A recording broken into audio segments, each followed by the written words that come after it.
Hey everyone, welcome back to the channel. Today we're diving into one of the most influential personal finance books of all time, Your Money or Your Life by Vicki and Joe Dominguez.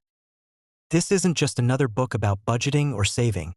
It's a comprehensive guide to redefining your relationship with money and building a life filled with purpose and freedom. If you've ever felt stuck in the paycheck-to-paycheck grind, or wondered how to save more, live better, and maybe even achieve financial independence, this book is for you. Stick around, because by the end of this video, you'll have a roadmap to transform your financial life completely. So, what's this book really about? In essence, Your Money or Your Life teaches you how to take control of your finances by aligning your spending with your values. It's not just about accumulating wealth.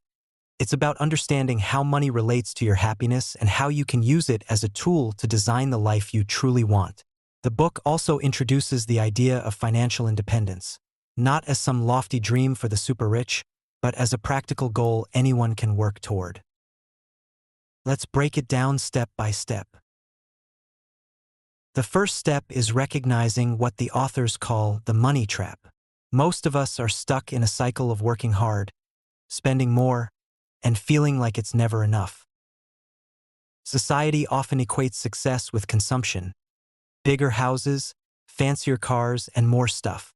But Vicki and Joe challenge this mindset by asking, are you truly happy, or are you just chasing more? To escape the money trap, you need to shift your perspective. Start by seeing money not as an end goal, but as a tool to support your values and priorities. This change in mindset is crucial because it forms the foundation for everything else in the book. Step 2 is all about figuring out your real hourly wage.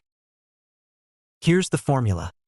Take your total earnings and subtract all work-related expenses. This includes commuting costs, work clothes, meals out, and even stress-related expenses like that extra coffee you buy because your job is exhausting. For example, let's say you earn $50,000 a year. After subtracting $10,000 in work-related expenses and factoring in the actual hours you dedicate to work, including commuting and overtime, you might find that your real hourly wage is closer to $15. This calculation is a wake-up call. It forces you to reconsider how you spend your money and whether it's worth trading your precious time, your life energy, for certain purchases. The next step is about gaining awareness by tracking every penny you spend. For 1 month, write down every single expense, no matter how small. Coffee, snacks, streaming subscriptions, everything. This might seem tedious, but trust me, it's one of the most powerful exercises in the book. Why? Because awareness is the first step to change. Once you see where your money is going, you can identify wasteful spending and make adjustments that align with your goals. For example, you might realize you're spending $200 a month on takeout when cooking at home would cost half that. It's these small changes that can add up to big savings over time. Now let's talk about the fulfillment curve.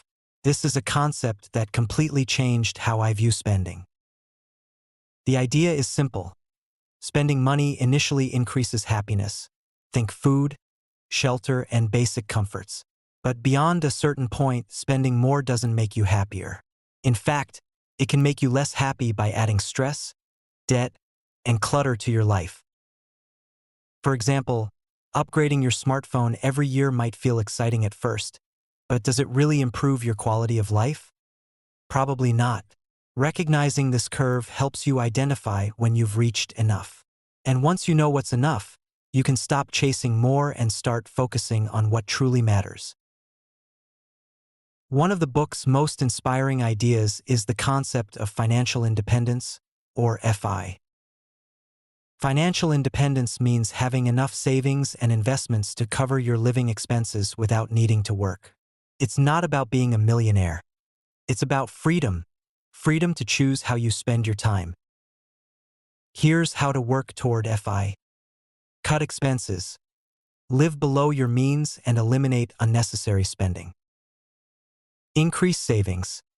Aim to save a high percentage of your income, ideally 50% or more. Invest wisely. Put your money into assets that generate passive income, like index funds or real estate. The authors emphasize that FI isn't just for high earners. It's achievable for anyone willing to prioritize savings and make intentional choices with their money. The final step is aligning your spending with your values. Instead of spending on things you don't care about, focus on what truly brings you joy and fulfillment. This might mean spending more on experiences, giving to causes you care about, or investing in your personal growth. For example, if you value family, prioritize spending on activities that strengthen those relationships. If you value health, invest in good food and exercise. The key is to ensure that every dollar you spend adds meaning to your life. In conclusion, Your Money or Your Life isn't just a book about money. It's a guide to living a more intentional and fulfilling life. By understanding the true cost of your spending, aligning your finances with your values, and working toward financial independence, you can break free from the paycheck-to-paycheck cycle and build a life of purpose and freedom. If this resonates with you, give this video a thumbs up and share your thoughts in the comments below. What's one takeaway from this book that inspired you? If you enjoyed this summary, don't forget to subscribe to the channel for more book summaries and actionable financial tips. Hit the bell icon so you never miss an update. Thanks for watching, and I'll see you in the next video. Let's take control of our money and our lives.